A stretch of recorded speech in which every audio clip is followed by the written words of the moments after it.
Good afternoon, everybody. Good evening. For me, it's evening. For you, it might be afternoon. Might be early morning. I don't know.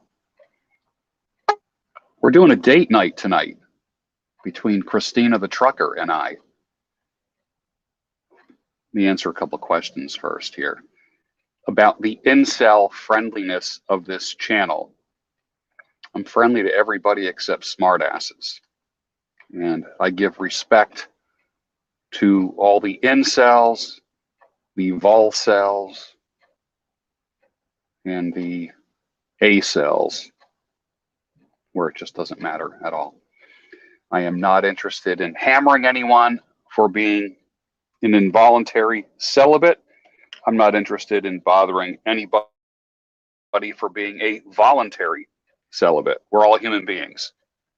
This is not a how to get laid channel. This is not a how to shield yourself from the world channel either. But the gentleman that I am going to treat everybody with respect. I don't do hit pieces.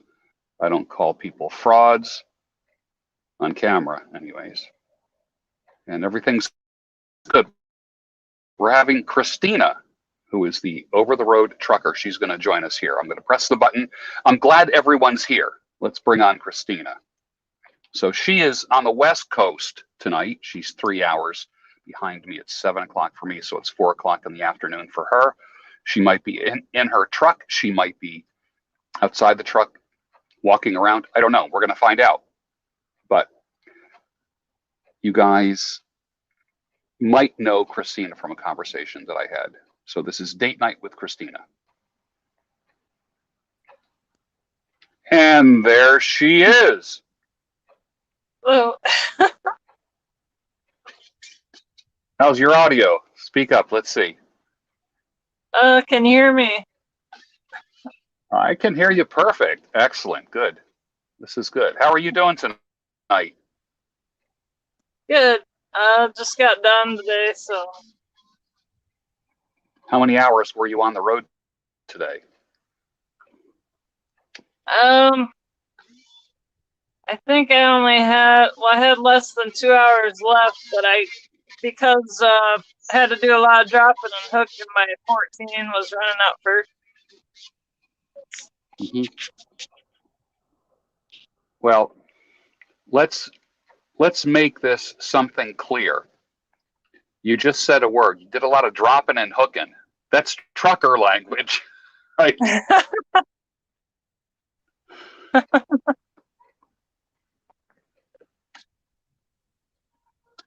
Yeah, like if you're not doing a live unload or Drop them unload, out. We'll end up getting a good signal one way or the other.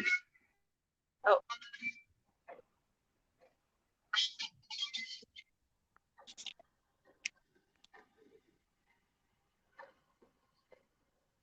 How is my audio, Christina? I can hear you.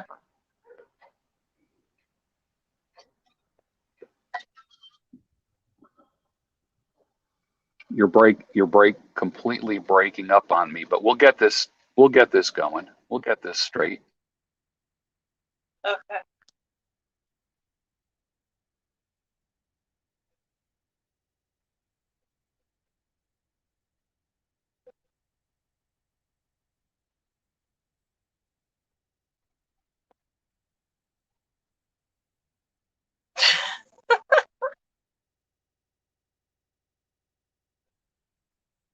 Howdy, kids. We're gonna bring her up. There she is. You there? Yep. Okay, good. Testing, 1, Tell 2, me, 3. where are you at? Where are you parked right now? San Bernardino yard. Okay. Did you drop off there, or are you waiting to pick something up or to hook it, as you would say? I picked it up, but what I was trying to say earlier, my 14 was running out once I got the load, so I'm just gonna stay the night here and then run. So Basically, So are you at? I'm in Southern Cal. I'll be running the Northern. So. I see. Are you at a truck stop now? No, this is our Schneider yard. Okay. So you just hang out there. Okay, it's about 4 o'clock in the afternoon. When will you get back on the road? I think probably midnight. So, all right. So you'll get a little bit of sleep before you jump back into the seat. Now you are in the back of your cab right now. Correct. Okay. And where do you sleep? I think I asked you this before. Do you sleep at the level that you're sitting at now, or do you drop the bunk down and sleep up there? I sleep on the bottom one, the one I'm on. Okay. Okay. Now, we were having a nice conversation a little bit earlier about shortages, and it seems like there's a lot of ships that are offshore, hundreds, and they just dropped anchor. And a lot of truckers are just waiting to pick up containers. Right, they're waiting in line, and there's like multiple problems that are like combining. Like they don't have enough chassis. Chassis is what they put the container on top of, and then they're not accepting empties. Like they're supposed to be putting the empties on to the, like after you unload a ship, you put the empties back on it. But they're trying to say that like China doesn't want these empties back, they're non-returnable or whatever, yada yada yada. So the empties are taking up too much space there to offload other ships. Mm-hmm. And they're only, I think there's like 83 cranes, and they're only running one at a time, which makes no sense. Wow. So the truckers are complaining that they're waiting hours on end for one container. And of course they're union, and the longshoremen are union. So I don't know. Like I said last time, I think it was all orchestrated to screw the economy up. And so they just screwed it more and more and more. And evidently, the longshoremen are in on it, getting paid off to get real slow. Yeah. But I don't know. A lot of weird shit. So. Yeah. So, all right. So let me ask you this. I know we were chatting prior to going live, and you and I both have kind of a prepper mind. We think ahead. We don't necessarily react to all the news. There can be slight freaking out, and many times there are some preppers that are not as worried as others. And, you know, one of the things that I said to you was, we're going to be okay. We got this. This is something that I'm not even remotely worried. What would be some of the things, what, I don't want to say worries, but what would be some of your concerns if this ended up being a full SHTF situation? What are some of your concerns? The main thing I'm worried about is like, I guess like the rumors of concentration camps, like for the unvaccinated, like how we're going, like how are we going to be able to buy food and, you know, necessary things if they will not give us access to the store or whatever. And so I keep thinking back to somehow work for a farm or get with people that already, are sustainable and then work for them in order to get food. Yeah. Yeah. But, then it's like a whole network thing, because they're not going to take in all these people. So it worries me because and there's only so much you can do to survive in the woods, especially in the winter, and that's what they planned on, doing all this shit wintertime, so everybody's screwed. Jack up the heat prices, jack up the fuel, jack up the food. Like, everything's skyrocketing. You can't get parts for, like, your car or tractors and stuff like that because it's sitting in the ocean. I had heard that there's going to be food shortages right before Christmas and the end of the year.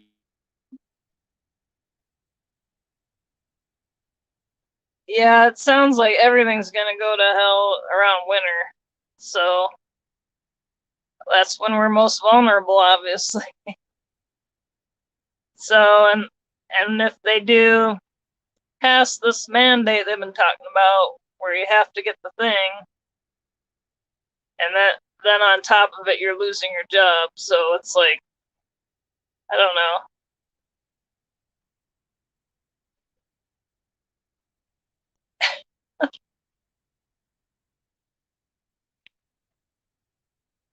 I think you froze up.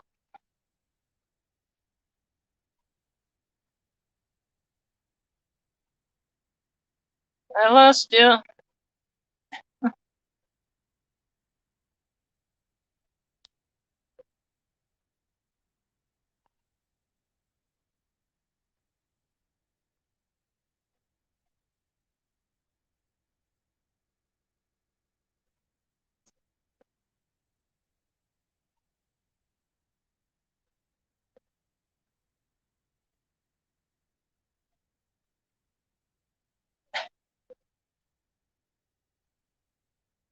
I lost you.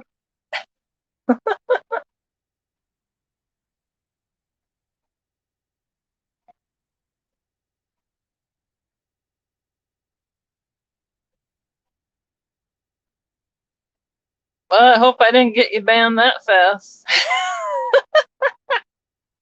Hopefully not.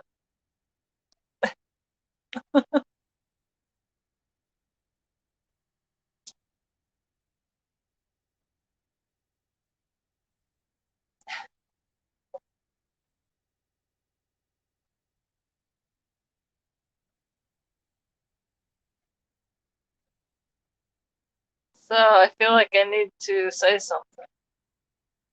Hold on, people. I think he's coming back. You there?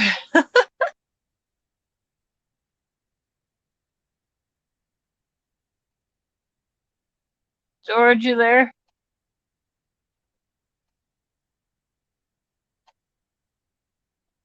Technical And we're difficulty. back. Hello. All right. I thought maybe you lost your channel already. Yeah. Hold on a second. All right. Let me see if I can. All right. So I have 4G right now, and I'll see if the signal is coming from my house. If I can get a strong signal from the house, we'll see. Anyways, can you hear me now, Christina? Yep, good. Okay. So I heard there's going to be a lot of shortages and that people will not be able to get food from stores unless they go through some kind of biometric device. And food is going to be rationed prior to Christmas, which is 2 months away. Have you heard that? Just from you, that's the first time I heard the biometric thing. Like, I knew that they have, I think it's in San Francisco, they've been using that app where it it was like a vaccine passport, but on an app, and you had to show that to get into places. And I don't know if that's still going on, but it started there, and they might have something in New York. I don't know.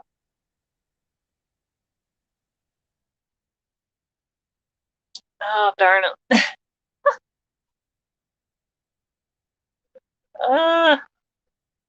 Bad internet, I think.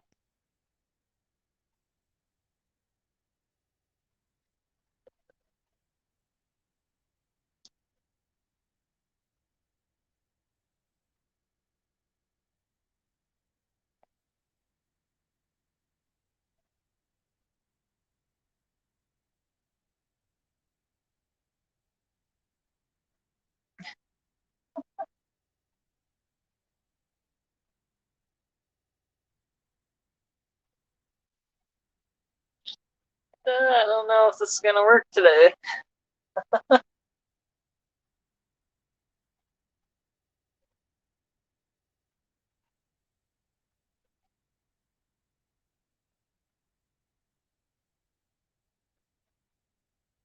I can't see the chat either, so otherwise I'd like talk to the peoples.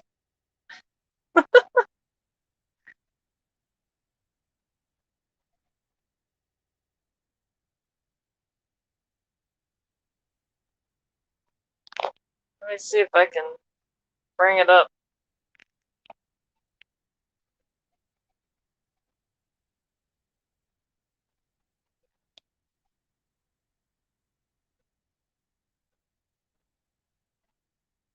Well, that's weird. When you pull up the chat, then it totally blocks the camera. I can't see. So I don't know if they can still see me. George, you there?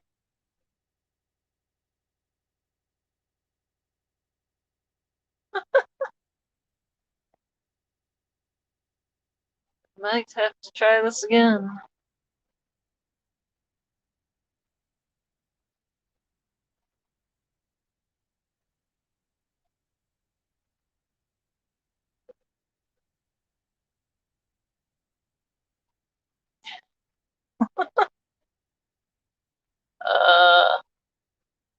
Dead air, dead air.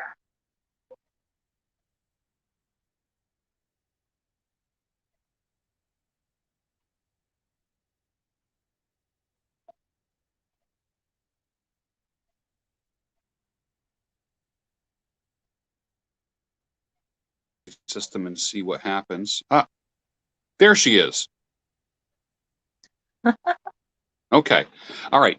So there's going to be a food shortage, and yes, Gohan, this is date night with George and Christina. I'm dating a woman who lives 3,000 miles from me. And you are live. That's why it works so well. This is called relationship fasting. You heard of intermittent fasting? If you keep your woman 3,000 miles away, you get along really, really well. Come together for short periods of time and then stay apart for long periods of time. That's how it works. But if, let's say, everything went down, how long could you possibly live? Like, do you have enough food for 2 weeks, a month, something like that? Do you have backup food? In the truck, I have like cans of tuna just in case. But it's not nearly enough of what I need. Like, I don't have, I wouldn't have enough water. I'd have to get like water. Yeah. Right now, I buy everything from the truck stop. So if for some reason they shut the truck stops off, well, I don't know what I'd do anyway. I have to fuel in order to be going. So I'm not sure how it would work in a truck. Right. Right. you know, like our truck and trailer have a tracker on it, like a GPS tracker. So they know where you're at all the time. Right. If they need to know where such and such trailer is, they can look it up and see on the GPS. So it's not like I can go like way out of the way of where my route is. So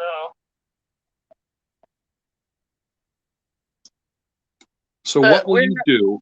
What will you do if they can't, if you're not able to buy food and you have to get through some biometric device, something like a metal detector that might have some kind of something in it that detects your blood, what's in your blood, specifically what might not be in your blood. We've heard some of those stories that there are biomarkers in the shot, in the jab, that will be able to be detected from a distance. Like your body gets scanned somehow. And if you don't pass that test, you can't have food. In other words, get the jab or starve. I've heard that in the past week. And then the prepper channels have kind of been leading up to that for a long time, but not specifically the biometric screening though, but everything else, like basically going into like Nazi times. Yeah. Let me see your papers. Yeah. And so I'm like, yeah, I don't know. Like, I don't know how long I would last in the woods. I have heard of somebody that lived without money in like a cave out of Utah. So, like, you could survive in a cave. Yeah. Now, do you watch prepper videos the way that I do, camping videos and survival videos? Do you watch that kind of stuff?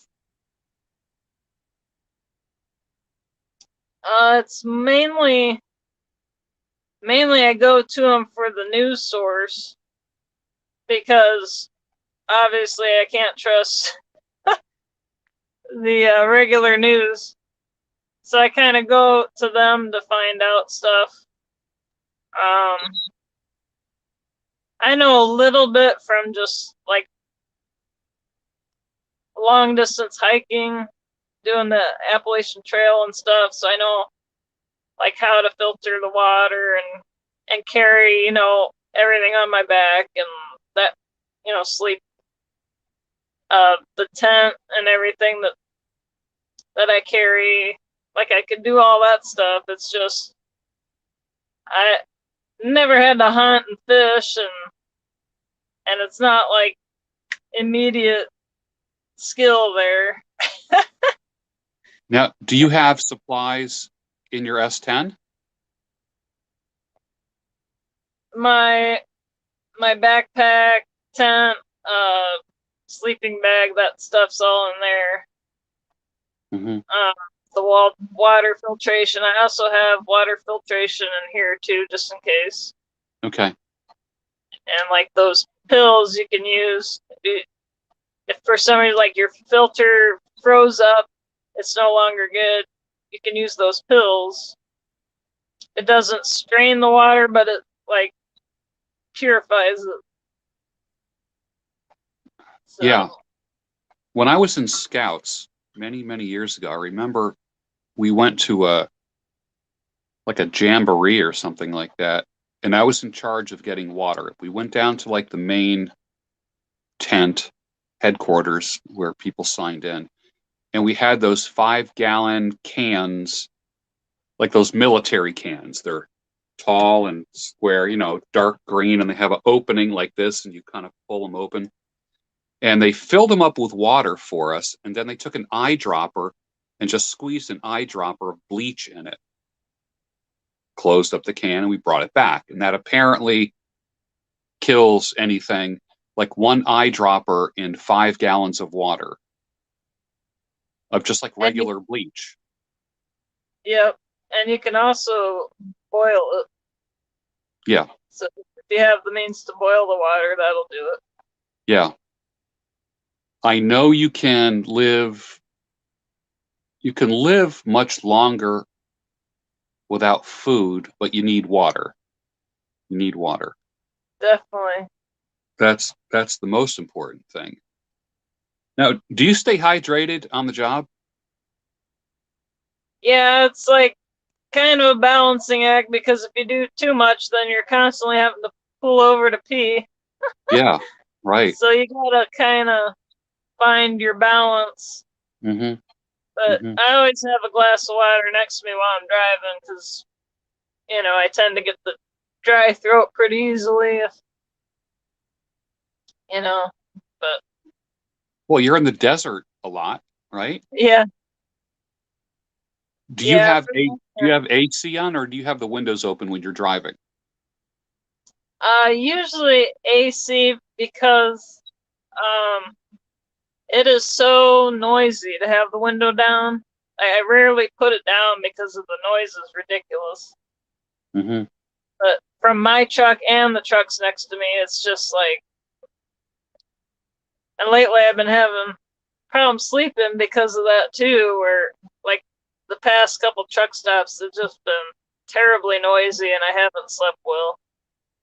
But hopefully tonight it'll be better. What keeps you from sleeping? Is it just like the trucks running? Yeah, you hear the trucks idling all night, and like some of them not all of them have this feature, but some of them when they're backing in, they'll have that beep, beep, beep noise. And so you're like in the middle of your sleep and you're hearing that beeping noise and you're like, ugh. Yeah, that's It's got to so be rough. annoying. That's got to be rough. So you'll start driving tonight at midnight then. Yeah. Okay. I just received $107 through PayPal. Somebody sent me $107. That's an odd amount. I don't know why. It's interesting. We'll get to the bottom of that later. But I never turn down money. I turned down some yesterday. You did? It was funny. I was just doing like just a walk, to get outside and exercise. And this real nice guy, he like stopped, he was driving by and he stopped, asked me a few questions. He's like, "Do you need a ride?" And I'm like, "No, no, I'm parked over there, Eventually he goes away and he comes back again and has like a handful of money he's like handing out to me like this, out the window. And I'm like, "I'm okay, that's fine." And he's like, "You sure you buy something like a drink?" And I'm like, "I'm good." It was very nice, but that was odd. That sounds like what somebody would be telling a police officer as they're writing a report. Yeah, there's this guy that drove up next to her. He offered her money, and then that's the last time we saw her. Right. Oh He my seemed God. genuinely nice. I didn't. I wasn't like thinking he was gonna capture me or something. Right. Even though it is slightly creepy. I do think that you probably could take care of yourself. I don't view you as the type of woman that's going to be taken as a victim. I don't see that. I don't see Christina being a victim, you know? Well, people don't usually give me shit. I'm pretty good about giving them some lip, though. Mhm. I do, and I get mad. I do run off at the mouth sometimes. It might be the red hair. It could be. I don't know. Like, I'm not like a physical. The only fight I ever got into was with my stepmom, and that was just defending my dad. So, Well, I I don't see you fighting. I see you running and just leaving them in the dust if something ever happened. I just don't think anyone could catch you with the way that you run and the way that you work out, you know?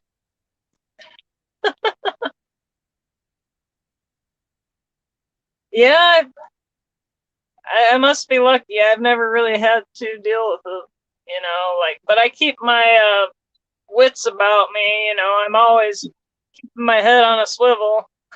Yeah. Yeah. Making sure nobody's creeping. Yeah. Well, that's kind of like the prepper lifestyle. I think that's the way we both operate at all times. We're just ready. Like I'm born ready. I'm ready when I walk out the door. You are ready when you step out of the truck. You kind of have to be. Yeah.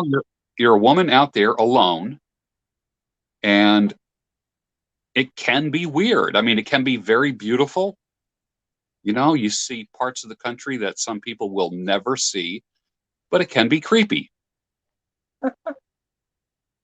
Yeah, I kind of learned, right at the beginning with me being solo to be a little more harder as far as, because I'd constantly be getting the guys approaching me, and it kind of felt like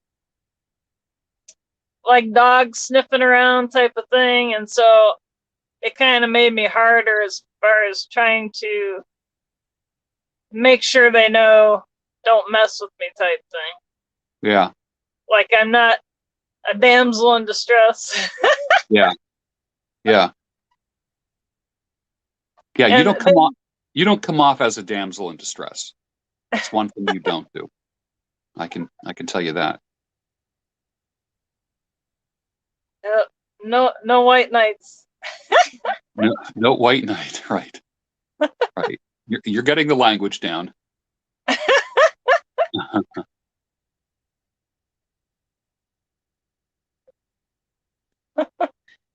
Yep. One guy says I have zero game. Good. That's good.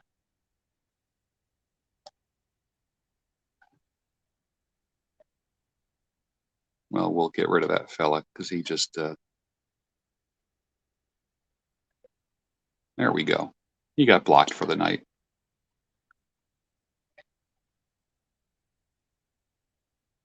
Jay's Reef says the best game is no game. Game is kind of hard. Game is hard to keep up.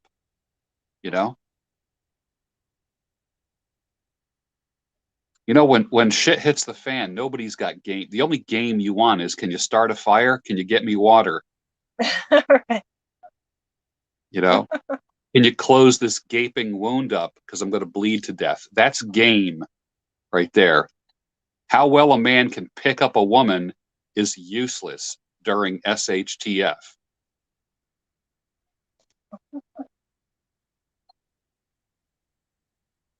That's what I think. Max Chan says PUA is cringe. Yeah, I think it's kind of cringy. I do. If you say this and you do this, then she will react in that way. And if she reacts in that way, then you say this and do this. Touch her this way, but not this way. But if she touches you like this, but not like this, then nothing's going to happen. But if she looks at you like this, but not like this, you're spending the night by yourself. I mean, that's how these guys work. So crazy. When SHTF happens, nobody has game. The only game that matters during SHTF is, can you start a fire? Can you find water? Can you build a quick shelter? Can you feed yourself and your family? That's it. Nothing else matters. Can you fend off attackers? That's it. Can you run faster than the aggressor? That's all that matters. That's how you live.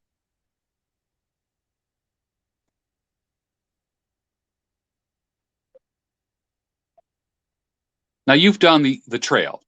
You've done the Appalachian Trail. I did 700 miles. Um, I had planned on doing the whole thing, but I had something going on with my knees, like from hiking on all the rocks. It was just starting to make like snap, crackle, pop noises. They were like hurting Yeah. real bad. Yeah. And so I basically had to make the decision, either get off or you might be sitting in a doctor's office. Yeah. But 700 miles is no joke. I definitely learned a lot. How many miles a day would you typically go? Boy, it's been a while. I have to remember that. You kind of, there's like this guidebook that you get before you start, and you kind of would plan everything based on, okay, 3 days from now I need to get back into town to resupply, for food and everything. And so you would kind of plan your mileage that way daily. I think the most I ever did, I think it was 22 miles. But I was averaging maybe, I want to say 15 to 18, maybe something like that. It's But pretty you work your way up. Like your first day is not going to be a 22 miler. And where do you sleep? Do you have a tent, a tarp, a shelter? A lean-to? What do you sleep in? So I preferred the tents. You should have a tent no matter what, but they do have shelters here and there. And so they're like a three-sided open shelter, and then like groups would sleep together in there. And I preferred to have my own space with the tent. But like, say there were bad weather conditions, or with the Smoky Mountains, you were required to use them. So, once in a while you would have to use it. But yeah, usually you just put the tent in your backpack and open it up when you're ready to go.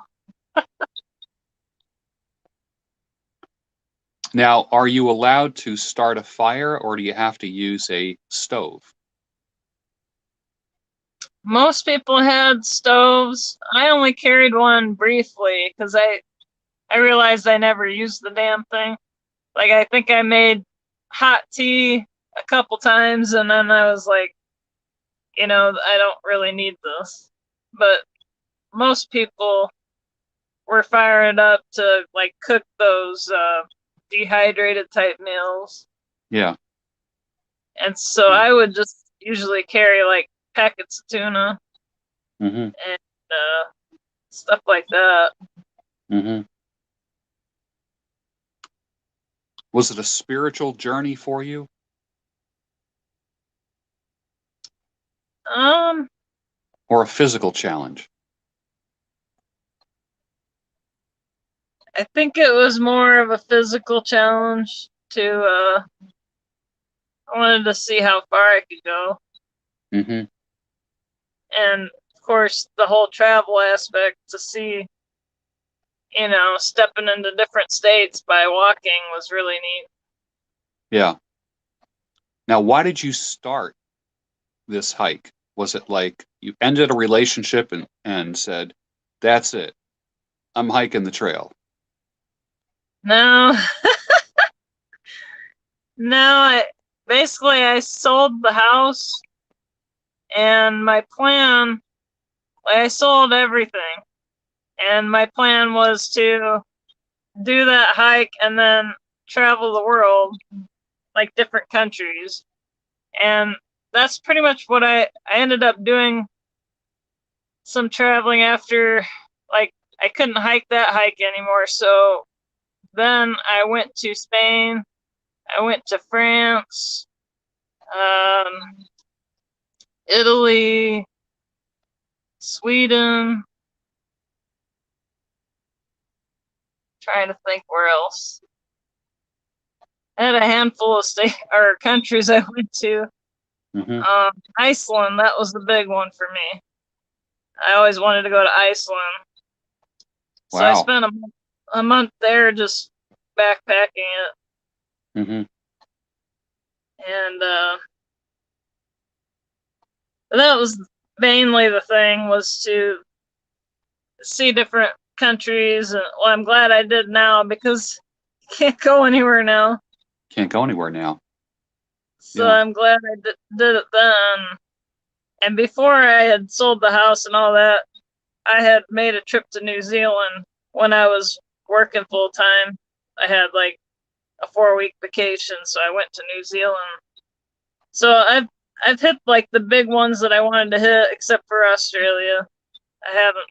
And obviously, you know what's going on there. So Yeah. You wouldn't be able to, if you went there now. I'm not sure if you're able to go there now, but if you are there, you're not able to get out of there. yeah, and I'm wondering how true all the stories are, but it just sounds like they're pretty much just in prison in their house. They're not allowed to leave. The stories are true. I have 2 clients that I work with in Australia, and everything that you hear through the grapevine is 100% true. That's scary. Yeah, it is freaky, isn't it? Can't travel more than 2 kilometers from your home, and you have to have a destination. You just can't go out and just walk and get sunshine. You have to literally have a destination. Right. I heard these cops were arresting people for, like, he was just taking a walk. You know, he walked 1 kilometer too many, I guess, away from his house. Yeah. It's insane. And then they fine you a bunch of money. Like, that was another thing that they said something about they were going, if they didn't get the thing, they're going to lose their job. And on top of that, they have to pay this high penalty fine however many times until they do. So it's like, okay, you took their means of making money. How are you going to collect on that? So Yeah. It's just nuts. Yeah. They went full tyranny pretty quickly, didn't they? And they keep saying that's the beta test for us. Well, I'll tell you what, speaking of beta test, most of the beta males are going to be doing that. I am not sure a true alpha male is going to put up with that, to be honest with you. My opinion. I hope you're right. We need some fighters. Mm-hmm.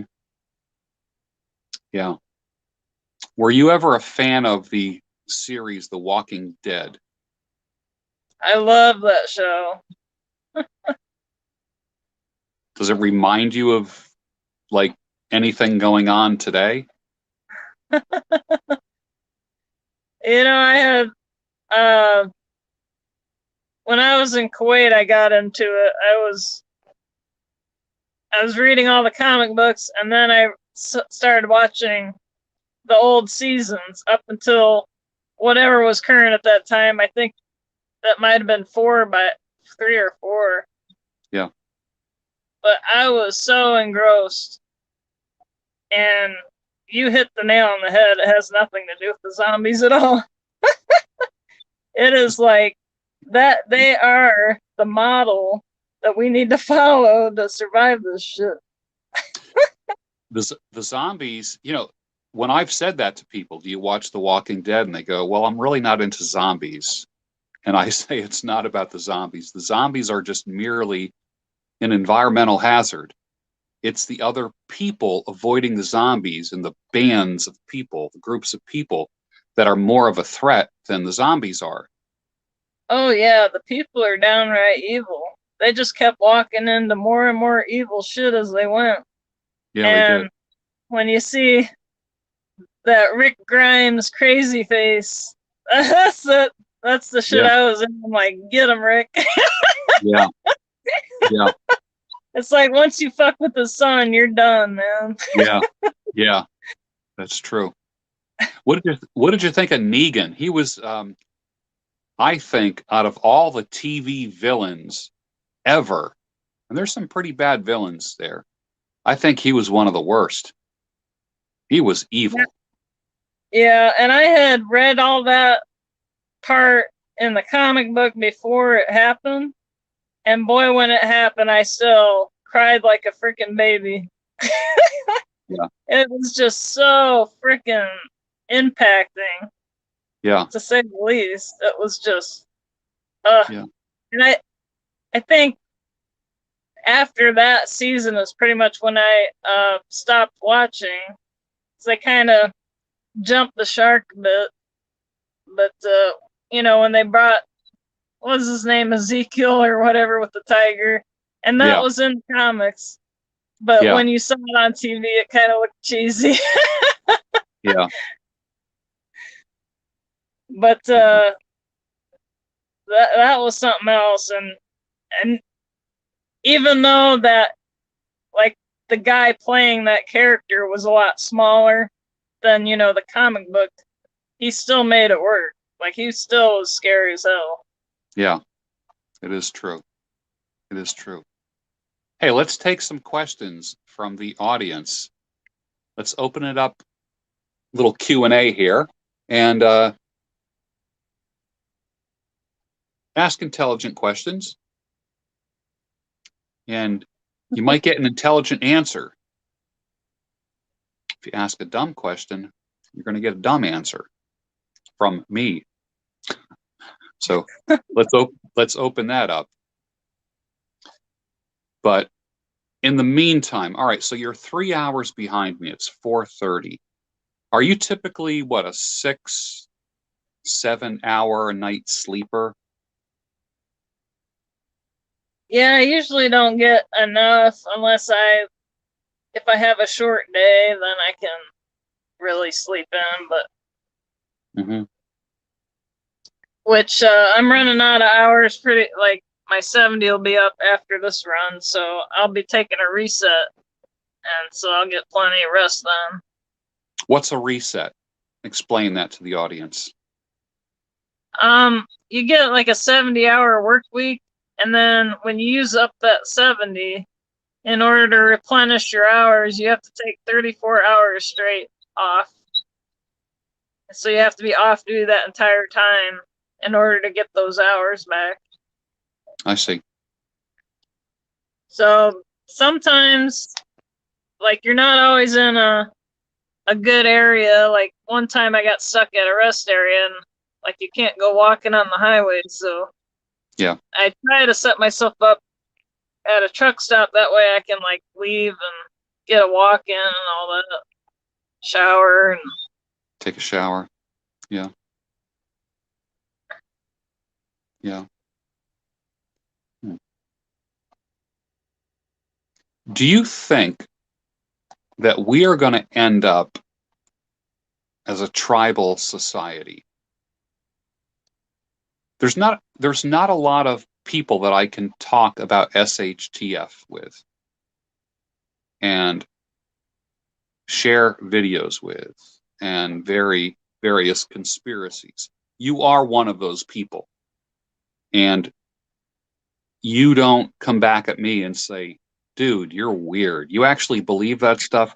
You consider that stuff and you comment intelligently on it.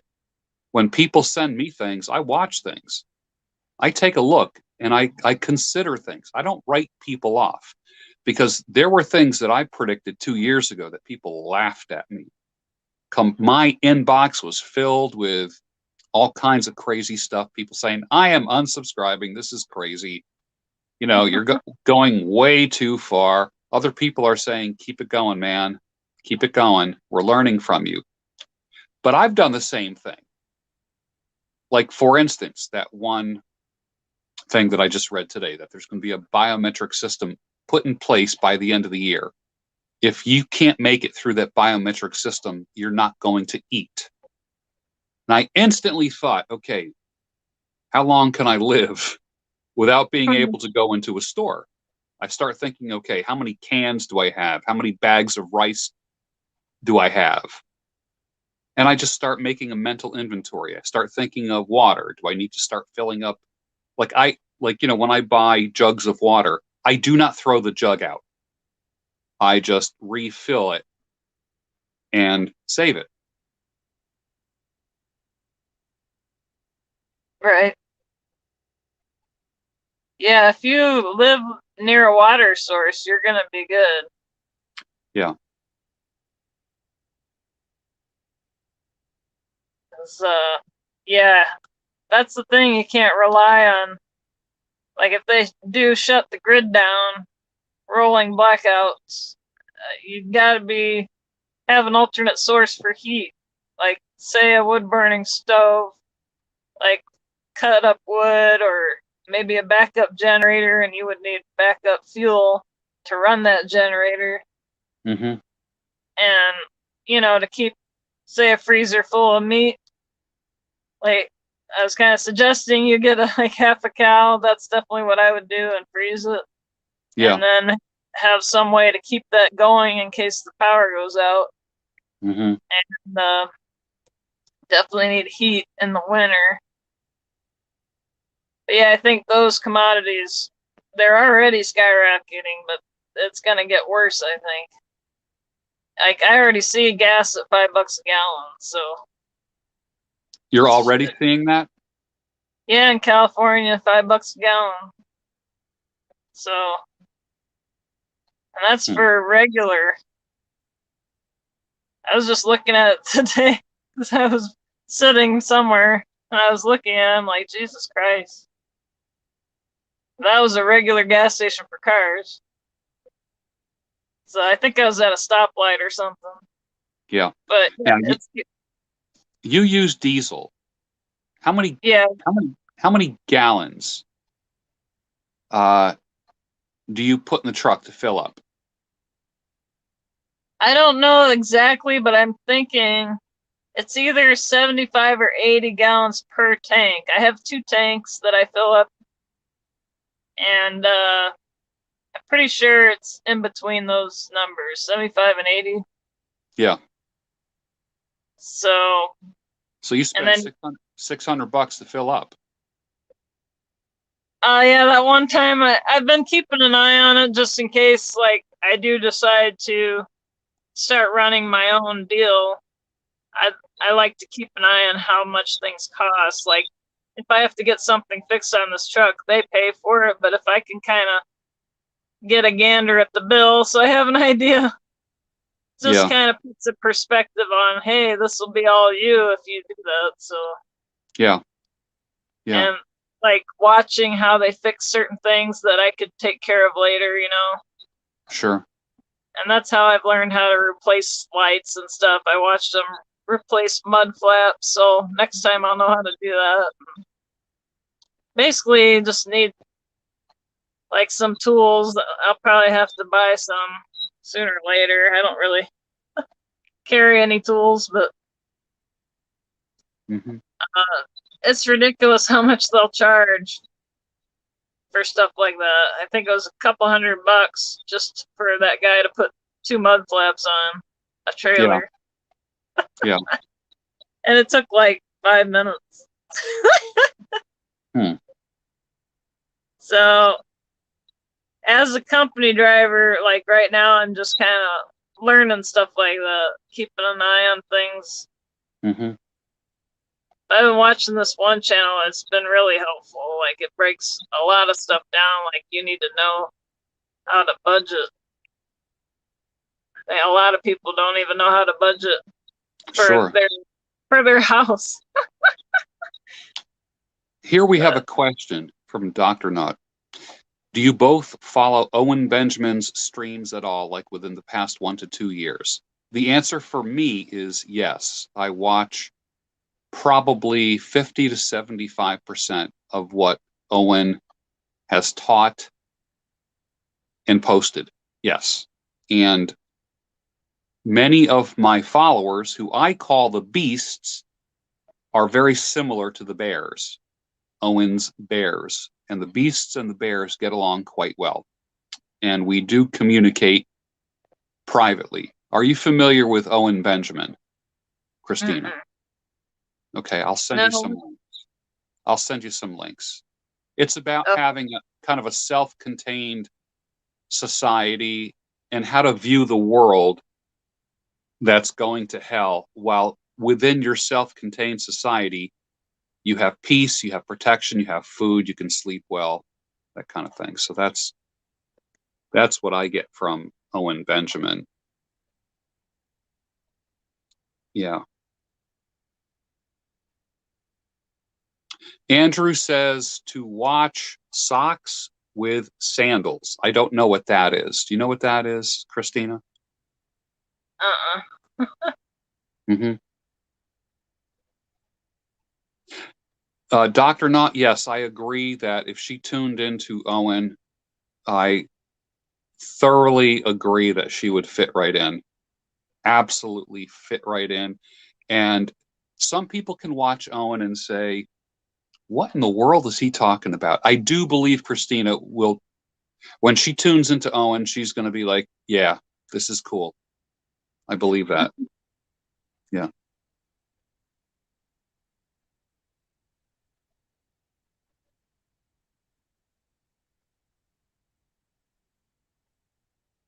Is there a wacky time of the year to be driving? Like, is Halloween a weird time to be driving? Do you know? I don't think so. I mean, I don't remember anything weird happened last year anyway.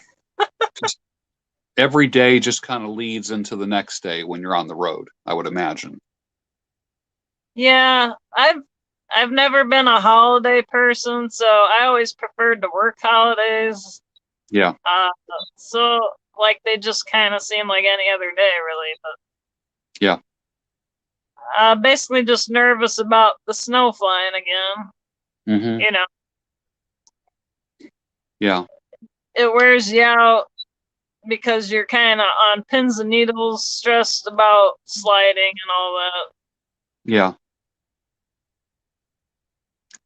Gnarly Tones says, can both of you name your 3 favorite bands? I'll start. Led Zeppelin, #1, of course. I do like Bob Dylan and his band in the album Slow Train Coming. And this past year, I've become fans of Tears for Fears. I don't know why. I did not like them when they first came out, but now I like them. I don't know why, but I do. How about you, Christina? 3 favorite bands.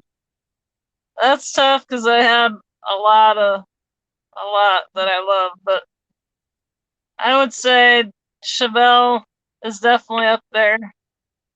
Chevelle? What is Chevelle?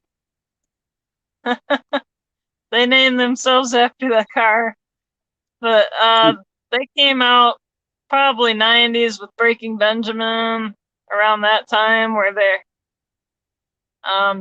hit like hard rock. Mm-hmm. Let's see. I was a big fan of classic Van Halen, David Lee Roth.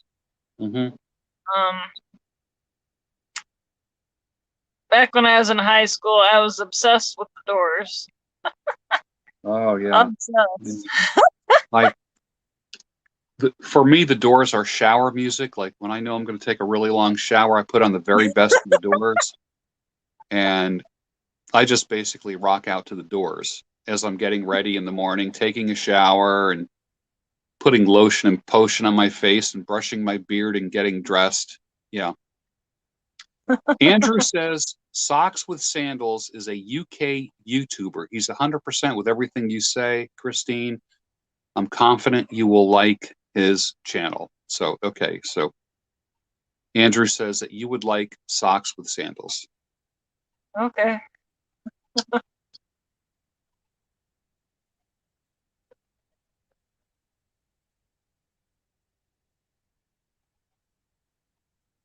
Now, when I want to sit back and relax, there's times where I will just have a small adult beverage, sip on it,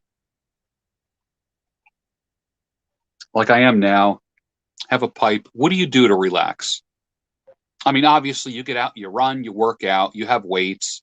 But when you want to relax, do you read? Do you listen to music? Do you just kind of like empty your mind? What do you do? I would say listening to music while playing solitaire, that relaxes me. Mm-hmm. Mm-hmm. Solitaire. That's why this marriage gets along so well.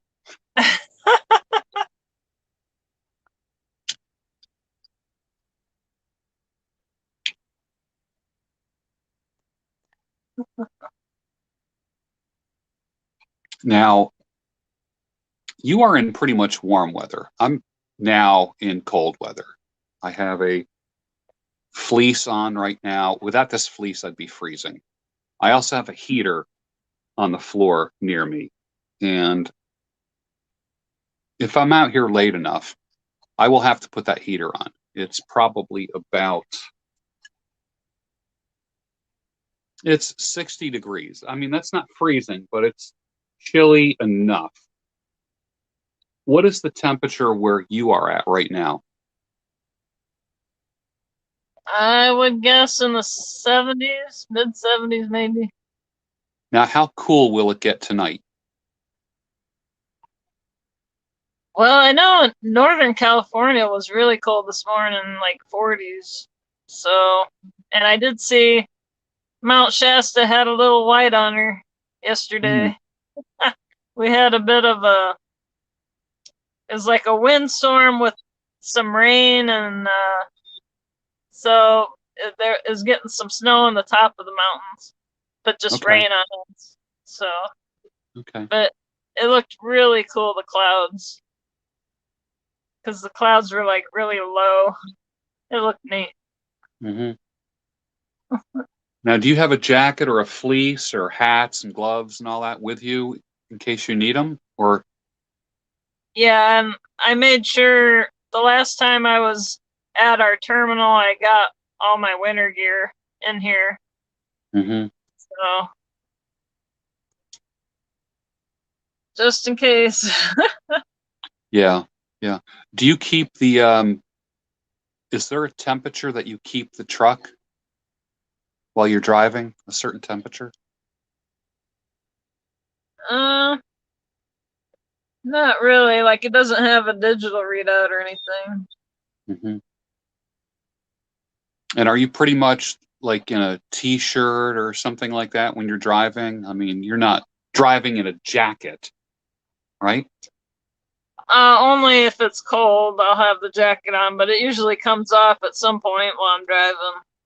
Yeah. So, yeah, beginning of the day, usually I'll have it on. Mm-hmm. Okay. Now, all right. So you are at a stop right now. You're at the terminal. Did you get a shower there already? This one's just a dirt lot. They do have like a flushing toilet here, which some don't even have that. So, flushing toilet's good. Yeah, I was going to say. Other than that, what do they have? Porta potties or something to that effect? Some of the yards, that's all they have, porta potty. Yeah. But yeah, that's all they really have here. It's gated, thank God, because there's a lot of crackheads around here. Yeah. San Bernardino's kind of sketchy. Yeah. When you get back on the road, will you stop somewhere and have some eggs and toast and coffee, some kind of like breakfast kind of thing? It's rare that I do anything like that, but I did recently. I went to Denny's and got a salmon dinner. So like salmon, rice, and vegetables. That was good. Okay. I used to like Denny's, and I haven't seen a Denny's. I haven't seen a Denny's in close to 20 years, but I used to like them a lot because they just had everything. They had good breakfast. I always thought they had good dinners. and the prices were okay, and the service just was acceptable. It was decent. Yeah, they make good salmon, and like you could get a fresh burger there. Yeah. So. Yeah. I used to meet a bunch of old guys in a Denny's for breakfast. There was probably about 10 guys, and we put tables together and just shot the breeze. Did that like once a week, and it was acceptable. And the waitress knew us all by name and knew exactly what we wanted, and never let our coffee go down too far. She just always went by and just filled up the coffee all the time, and that was kind of cool. Yeah. Are the truck stop places, are they places that you order food, or can you sit down and sit down in a booth and actually,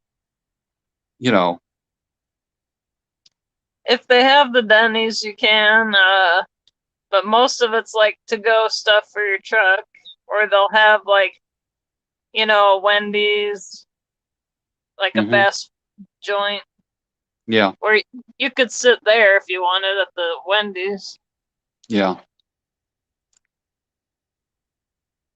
We got a super chat from Gnarly Tones. The next cup of coffee is on me, George. Thanks for keeping me sane. You are welcome. You are welcome, because we are all about sanity, clarity, and reason. We live under no delusions here. We don't read the mainstream news, and if we do, we don't believe it. That's true. Right? We got Michigan in the house. We've got, let's see. We've got Georgia in the house. Fontana is a large trucker hub right next to San Bernardino. Okay. Oscar Anderson asks, where are you headed? From where you are now, what's your next destination? It's a Walmart in Red Bluff. Okay. Okay, excellent. We have New York City in the house. Annie D is in Arizona. Okay. So we have people from all over the country, but several on the West Coast. That is good. We got Pastor Raymond Barnett with us, who is the strongest man I know. I say this every time I see him. I don't know anybody stronger than Raymond Barnett.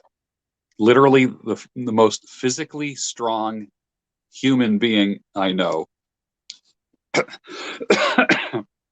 We have Erica in Ohio, Paul in Atlanta, Eric in Wisconsin, John in New Jersey, Gnarly's in Sweden, Morphus is in Texas.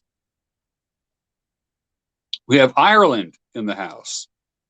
We have Southern California, the Bay Area. Paul says, all West Coasters, please stay out of Florida. San Diego is in the house. Why should we stay out of Florida? I'm not understanding that one. They're crazy Florida... enough. I hear there's a bunch of crazy people in Florida. Florida man, right? Hey, ask your listeners, what do you think is the freest state we have right now? Good question, Christina. Good question. The freest state. I think people would say Florida or Texas. I think. I'm thinking people are putting, I hate to say it, but I think they're putting too much faith in that governor. They're like praising him and all this, but I have a feeling he's in on it. They're all in on it. But yeah, the whole Ron DeSantis. Yeah. Yeah. Right. I keep hearing how they're praising him and stuff, and I don't know. I just don't trust politicians. Yeah. especially with the way things have been, it's almost like I don't trust anyone except myself. I really don't. I trust my own judgment, and I have to see what people do. I don't listen to what they say. I only believe what I see people doing. I never believe what a person says. And that has served me really well in my life. If you can't rely on yourself, what the hell are you going to do? Exactly. Exactly.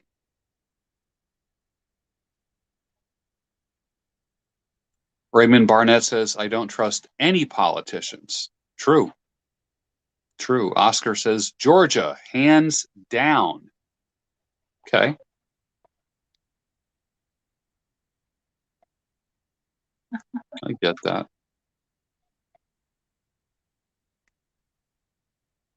Ryan DeBoer, know thyself. Well, Ryan, I have a quiz for you. Who was the philosopher that said, know thyself? Does anyone know? Give you a little quiz. Who was the philosopher that said, know thyself?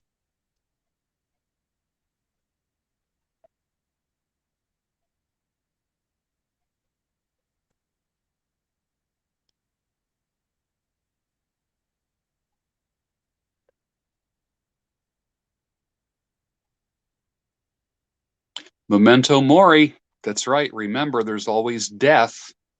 That's true. So you keep that in mind. That's right. Annie D. Well, Ethan Socrates, you are right. He also said the unexamined life is not worth living. That's right. Annie D says Arizona is okay where we are, but it's a bit too big for a place for my comfort. Difficult to grow food, and chickens need AC. Okay. Right. Yeah. Yeah, it's pretty hot there.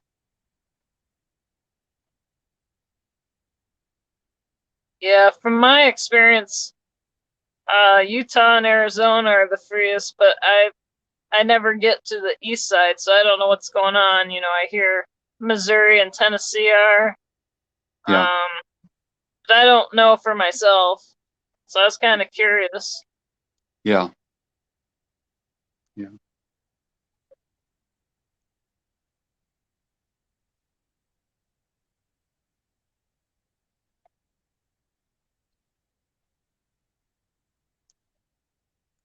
John Hoover from Austin, Texas says Central Texas and the Hill Country is the place to be. Is that kind of like Austin area? Dave Haas says New York City is getting really bad. Ever since I was a little boy, it just seemed like New York City was getting bad.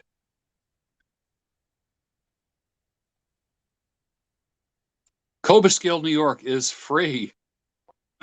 I love Cobleskill, Pastor Raymond Barnett. I love Cobleskill.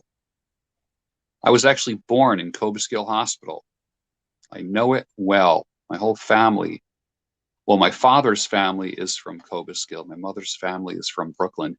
Elliot Chip Sturman is with us from Georgia. Ryan says, do you guys think a major shortage of goods is imminent? Groceries, etc. What do you think, Christina? Do you think there's going to be a major shortage of goods based upon what you have seen and experienced? I would imagine so, since they, but not only the ship dilemma we were talking about, but like, let's go Brandon's little plan with the oil and Alaska and everything, fuck things up. Yeah. That was like his first order of business, first day. Yeah. Fucking that. Right? Like right away, the first thing. Yep. Mm. That's when I knew. As soon as, like, I already knew it was going to be bad, but as soon as he started writing those executive orders, like going through his socks I don't know. It was just like, what the hell? He's just unraveling it. Yeah. Yeah. I felt the same way too. It's true. But yeah, there's definitely going to be supply issues. And then when people start panic buying, then they're not going to be able to keep up with the shelves, you know? The Yeah. stockers aren't going to be able to keep it up. Just like that last time, people panicked. And, you know, when I lived back in Indiana, anytime we had like a major storm, blizzard coming, that would happen where they just wipe out the shelves, like milk, bread, you know, all that stuff. And so, Yeah. you know, when I first saw that happen, I was just like, oh, it's just, you know, whatever. And it didn't really affect me like everybody else because I'd seen that happen with storms and stuff. Little did I know this shit would still be going on. Imagine that. I can't believe we're still dealing with this nonsense. Well, it's a good 2 years now. We're approaching 2 years. Craziness. There were people that said in the very, very beginning, they said, get used to this. It's not going away. It's here for a minimum of 5 years. That drives me crazy thinking about that. Yeah, the Great Reset. Hmm. It seems like they sped shit up really quick, like quicker than they had originally planned to do this. Yes. Wow. Paul says I'm seeing a shortage of milk at truck stops.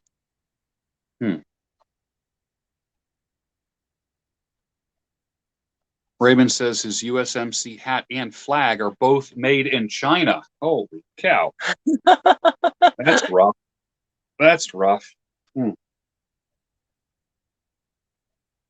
Hmm.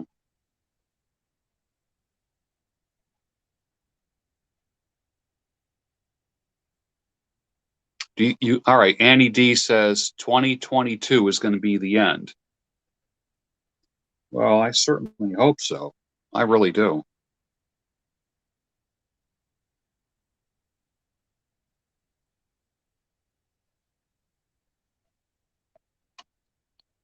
So when you get back on the road tonight at midnight, will you be just driving straight through until what? 11 o'clock tomorrow morning?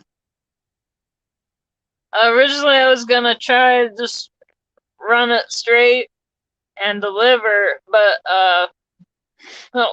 when I was telling my dispatcher, we were realizing if I reset after that, then I'll be back on days, and I didn't want to get screwed up again. So in order to stay on nights, he was like, run, you know, half a shift, stop, take the reset, and then you'll be able to stay on nights, which that's what I'm trying to do, because it's rough fluctuating the hours all the time. Makes it harder to get sleep because you're off. And I had worked at a grocery store for like 20 years. The majority of that was third shift, so that's kind of my thing. It's just less people, less stuff to deal with, and in this case, it would be less traffic, you know. But you really do avoid people. Night shift at a supermarket, man, you don't get much more solitary than that. You just get you just get your carts filled with boxes and you're just stocking groceries all night.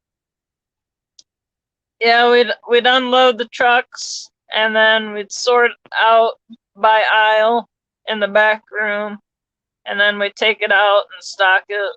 I did that for years.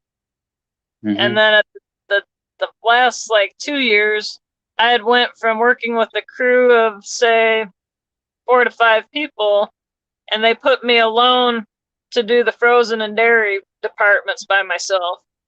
And then I would in between stocking that, I would answer the door for the truckers to, as a receiving person and unload them.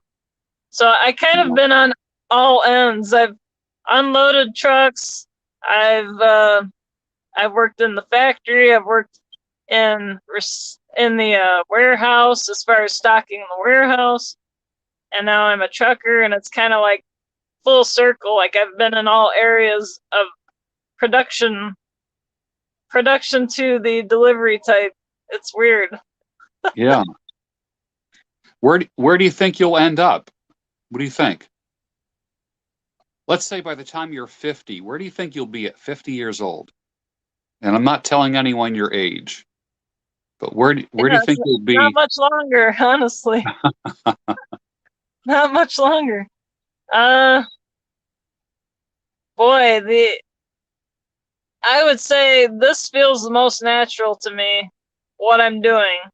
And the only other thing that would make sense to do the whole circle would be to work in a farm, because I've never done that, and I think that would kind of complete the whole process of learning everything around that. But obviously I wouldn't be making as much money, but it would be interesting to do that side, and I think it would be a viable option if we do get into those times where we're back to Amish days type of thing. Yeah. And so that's probably, if shit goes the way it's supposed to, I might be working on the farm. Yeah. So.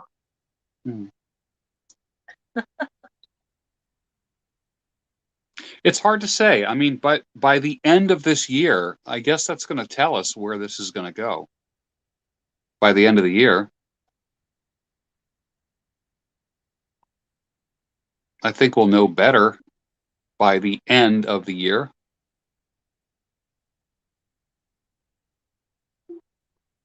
Give it about 2 months, I think. It's nuts. November's right around the corner.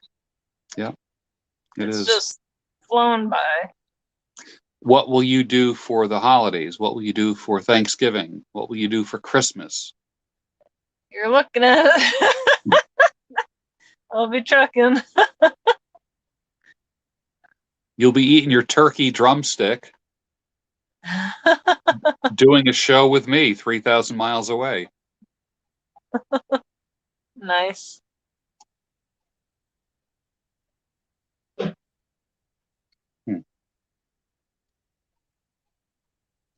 I would imagine that, let me ask you this. So, all right, so you have this YouTube channel and you have people that follow you and are friendly to you.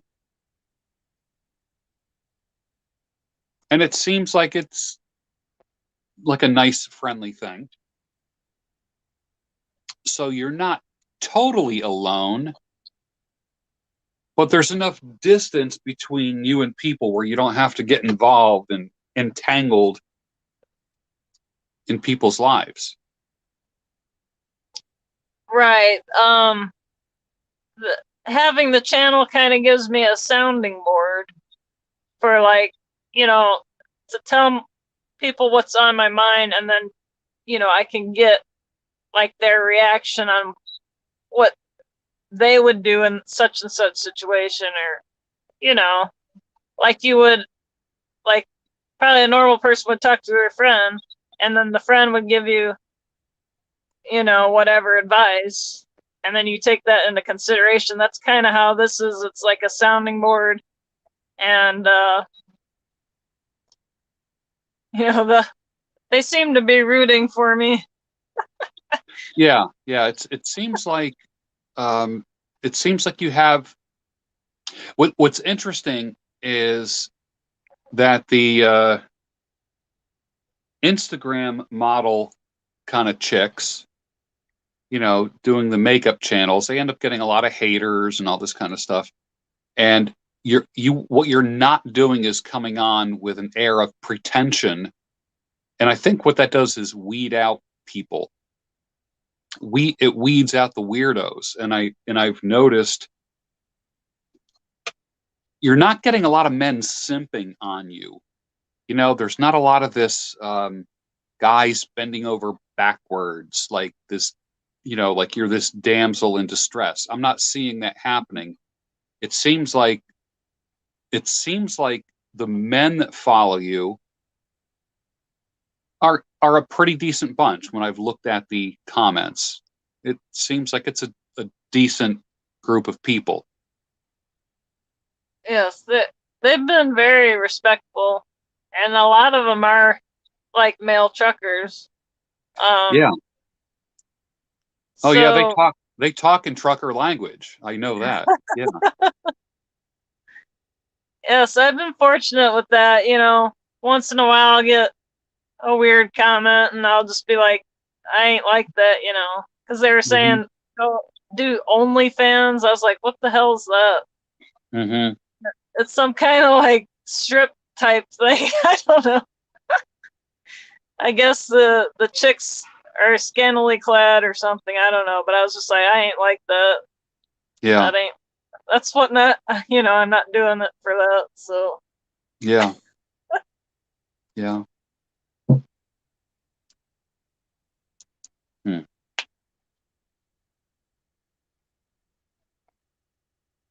Now, are you a fan of or know Lindy Sellers? Do you ever watch her channel at all? In Lindy in North Carolina. You ever watch her? I don't think so. Yeah, she's one of my followers, a married woman, kids. She homeschooled her kids. They're off, you know, in college now. And she's a stay-at-home mom, stay-at-home wife, like that kind of person. Makes all her own stuff at home, you know, like that kind of thing. And they have, I wouldn't call her a homesteader, but she's a homemaker kind of person, you know.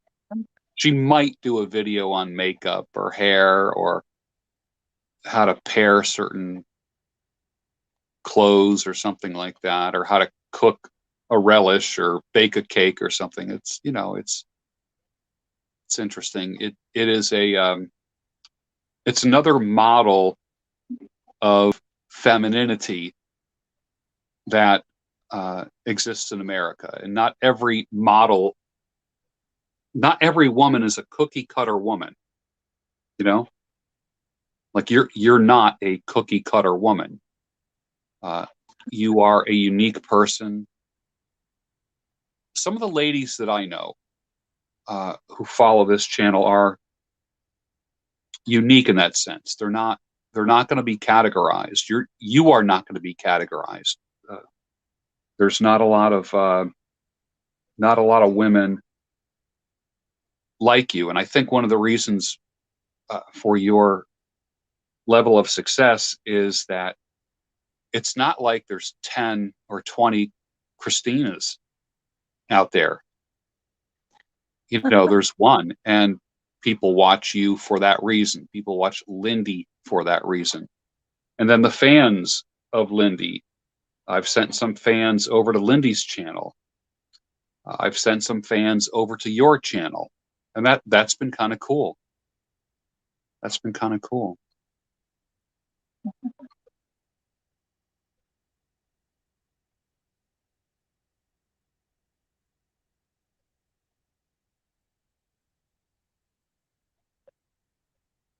Now, when will you go ahead?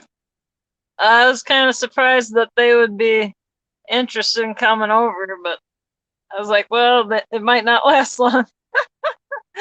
But you know, if they enjoy it, that's cool. Well, there's enough variety. You know, there's some videos where you're working out. There's some videos where you're hiking. There's some videos where you're talking about some very esoteric things. There are people who know nothing about the transportation industry, and you're sharing some of those nuggets. and that's kind of cool. There's one guy that follows me who is a trucker. I think his YouTube name is called Mr. By the Mile, something like that.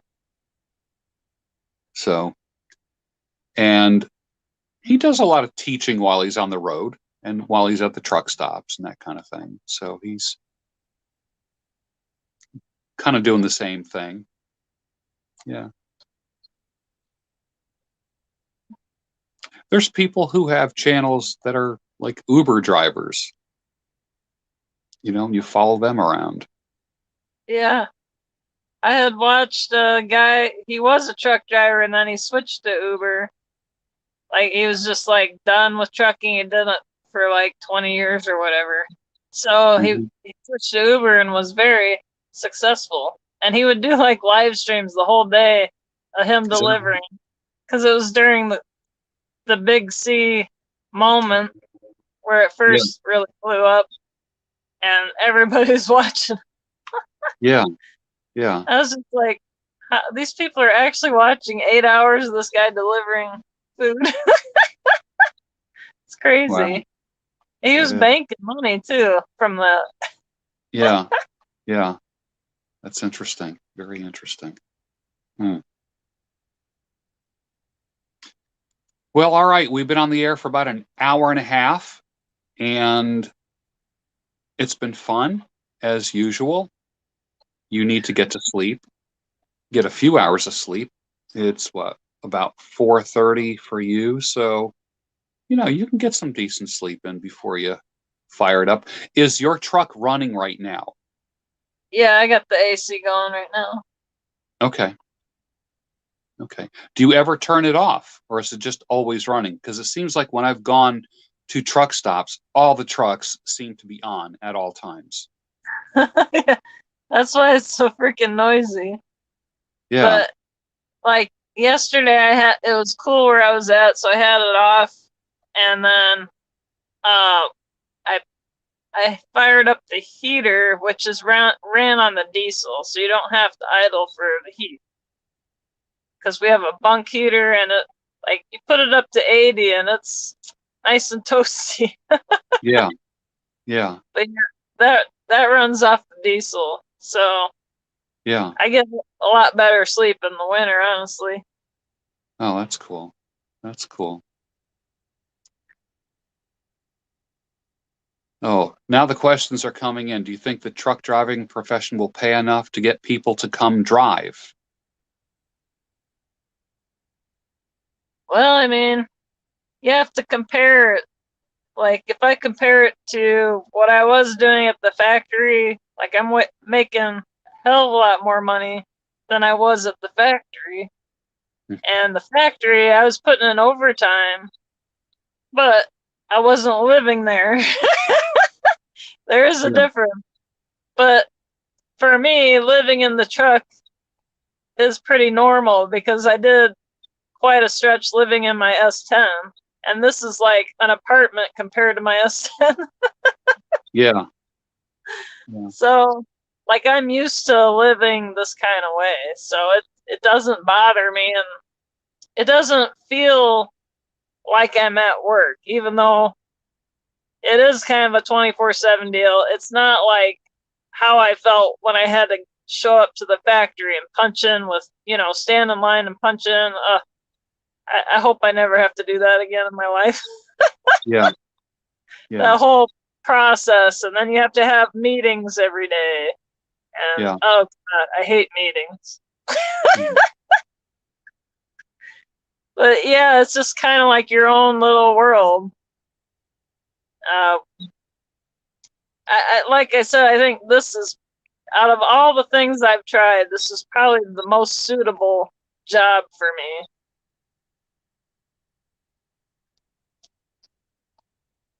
Pretty cool. Tell people where they can find you on YouTube. Oh, well, my channel is RattLayItDown, and that just happened to be my handle when I started, like, as a user looking at YouTube. and I never changed it. So it has nothing to do with my channel. It's just the name I went by. So. Excellent. So the channel is called RattLayItDown on YouTube. Make sure to go to her channel, subscribe, like, hit the little notification bell so you can get every time that she uploads a video or goes live. One guy says he just joined her channel. That's cool. That's very Thank cool. you. So excellent. Well, Christina, until we meet again, get some sleep, and we'll catch up with you very soon. All right. Thank you for having me. Absolutely. Good night now. Good night. Yeah. Bye, guys.